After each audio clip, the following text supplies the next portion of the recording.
2025 সালে একটা successful marketing campaign launch করার জন্য যে স্টেপগুলো ফলো করা উচিত সেটা এই ভিডিওতে স্টেপ বাই স্টেপ আমি আলোচনা করব। প্রথমে আপনার টার্গেটটা ঠিক করতে হবে যে আপনি কি অ্যাচিভ করতে চান এই ক্যাম্পেইনের মাধ্যমে। আপনি কি বেশি সেল জেনারেট করতে চান, লিড জেনারেট করতে চান, না আপনি ব্র্যান্ড অ্যাওয়ারনেস জেনারেট করতে চান। গোলটা যখন ঠিক হয়ে যাবে তারপর আপনার যেটা করতে হবে সেটা হচ্ছে টার্গেট অডিয়েন্সটাকে ফাইন্ড আউট করতে হবে যে আপনি কার জন্যে আপনি প্রমোশন করবেন। আপনার টার্গেট অডিয়েন্সের এজ কত, তাদের ইনকাম কত, তাদের অনলাইন বিহেভিয়ারটা কী থাকে, ফ্রি টাইমে তারা কী করে থাকে, এগুলো আপনাকে ফাইন্ড আউট করতে হবে।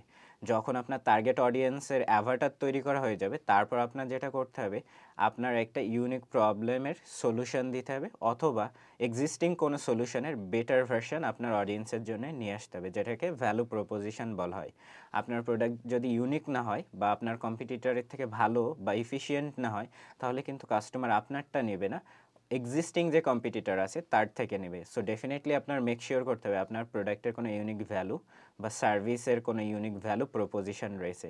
এরপর আপনার ঠিক করতে হবে যে আপনি কোন চ্যানেলের মাধ্যমে আপনার প্রমোশনটা করবেন। আপনি যদি লাইফস্টাইল ব্র্যান্ড বা ডেইলি ব্র্যান্ডগুলো নিয়ে কাজ করেন তাহলে আপনার জন্য ফেসবুক ভালো হতে পারে। আপনি যদি B2B বিজনেস করেন আপনার জন্য ভালো হবে লিঙ্কডইন অথবা গুগল সার্চ। সো আপনাকে বুঝতে হবে যে আপনার টার্গেট অডিয়েন্স কোন চ্যানেলগুলোতে হ্যাং আউট করতেছে, সেই অনুযায়ী আপনার চ্যানেলগুলো ঠিক করতে হবে। যখন আপনার মার্কেটিং চ্যানেল ঠিক হয়ে যাবে তারপরে ওই চ্যানেলের জন্য কাস্টমাইজ কন্টেন্ট তৈরি করতে হবে।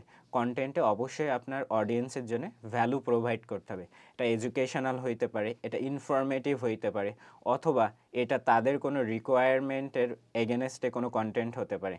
যদি আপনার কন্টেন্ট ভ্যালুয়েবল না থাকে এবং পার্টিকুলার চ্যানেলের জন্য অপটিমাইজ না থাকে তাহলে সেখান থেকে ভালো রেজাল্ট ড্রাইভ করা সো ডিফিকাল্ট। যখন আপনার চ্যানেল ফিক্সড হয়ে যাবে তারপরে আপনার কাজ করতে হবে ফাইনাল মেজারমেন্ট এবং অপটিমাইজেশনের উপরে। আপনার যে কেপিআই সেট করা আছে ক্যাম্পেইনের জন্য সেইটার সাথে আপনার পারফরমেন্সটাকে মেজার করতে হবে। আপনি যদি খারাপ করেন কোথায় কোথায় খারাপ করেছেন এবং ইমপ্রুভ কীভাবে করা যায় সেটার উপরেই কাজ করতে হবে। এবং আপনি যদি স্ট্যান্ডার্ড মিট করেন তাহলে ওখান থেকে আরও কীভাবে ইমপ্রুভ করা যায় সে অনুযায়ী কন্টিনিউয়াসলি আপনার ক্যাম্পেইনকে ইমপ্রুভ করতে হবে। আপনি যদি এই স্টেপগুলো ফলো করেন তাহলে 2025 সালে একটা সাকসেসফুল এবং সাস্টেইনেবল বিজনেস ডেভেলপ করার সম্ভাবনা অনেক বেশি। আশা করি নেক্সট ভিডিওতে আলোচনা করব নতুন কোনো টপিক নিয়ে। ততক্ষণ ভালো থাকবেন। Have a good day.